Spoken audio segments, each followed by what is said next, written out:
गिबि गिबियाव दिनैनि मोनसे जारिमिनारि सान जे बड'लेण्ड सोमावसारनायनि गिबि मुंख्लं आरो सुजित नार्जारिनि जे मुंख्लं जानायनि 39थि मुंख्लं सान, बे मुंख्लं सानाव बयनिसिमबो जोंनि बर' माहारि आरो गासैबो मुंख्लंनिसिम आंनि सिबिनाय खुलुमनायखौ बावहरबाय।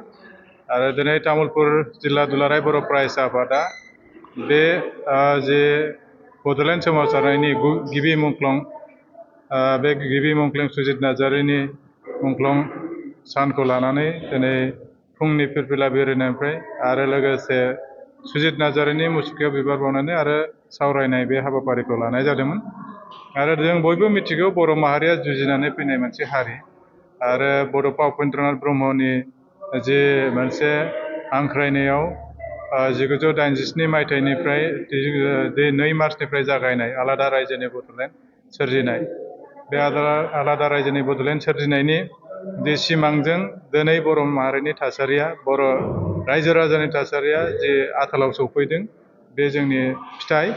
आरो दिनैनि समाव जों बयबो मुंख्लंखौ गोसोखांनांगोन, नाथाय बेखौ जोङो साननानै लानांगोन जे बै समनि जि दाबि, जोंनि गोनांथि आरो बे आन्दलनाव ओंखारनानै 5,000निबो बांसिन मुंख्लं जानायनि गोनांथिया मामोन आरो बेहाय मा मा जोंनि दाबिफोर दंमोन।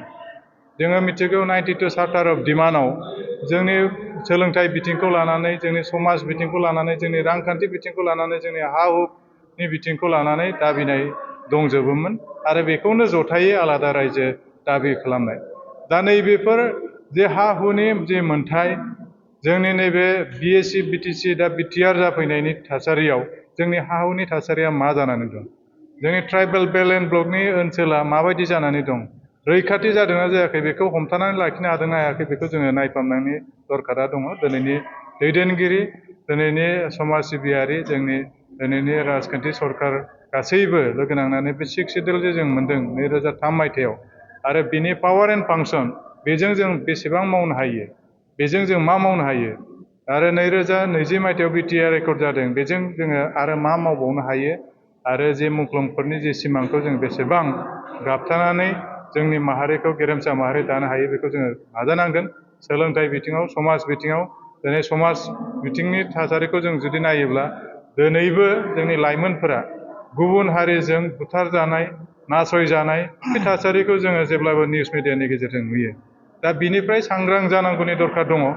जों माने जोंनि लाइमोनफोराबो गावनि लाइफखौ गावल' साननानै लानाङा, जाहाथे आंनि लाइफ आं मिथिगौ, बेबायदि माने मेन्टेलिटिजों थाङोब्ला माब्लाबा सोरजों माबा खैफोदाव गोग्लैगोन, अब्ला बोखांफिननांगौआ गोब्राब जागोन। दा दिनैनि बे साननैनि गेजेराव 2 लाइमोन जिउ खहाखौ जों नुबाय।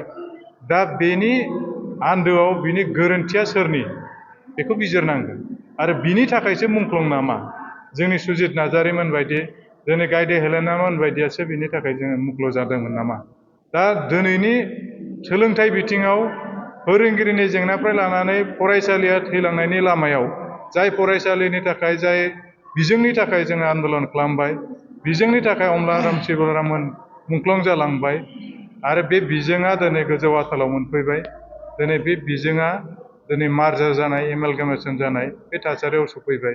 बिनि थाखायसो मुंख्लंफोर नामागोन, जों बेखौ रिथिंकिं खालामनांगोन, जोङो सानफिननांगोन। बे सोंथिफोरखौ गोसोआव लानानै जों खामानि मावनांगोन। समाज बेबस्थायाव दिनै जौ जुवा ड्राग्सनिफ्राय लानानै, ड्राग्सआ गोबां न'खरखौ खहा खालामबाय।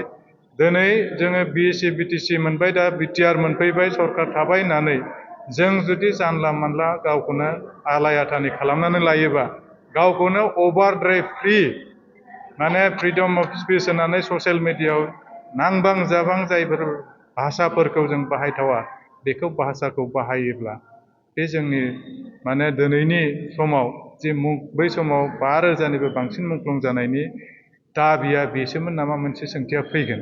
दा बिनि थाखायनो जों बे समावनो सांग्रां जानांगोन आरो मुंख्लंफोरनि जे सिमां गेरेमसा माहारि दानाय, बे गेरेमसा माहारि दानायाव दुलाराय बर' फरायसा आफादा जेब्लायबो हाबा मावलांगोन। सोलोंथाइ बिथिं, समाज बिथिङाव जों जेब्लायबो सांग्रां खालामनो थाखाय जोङो जेब्लायबो खामानि मावदों। नाथाय जोंनि गारजेन, जोंनि ओनसोलनि दैदेनगिरि, जोंनि बिमा बिफा आरो लाइमोनफोराबो बेहाय सांग्रां जाफानांगोन। बेखिनिखौ खावलायो।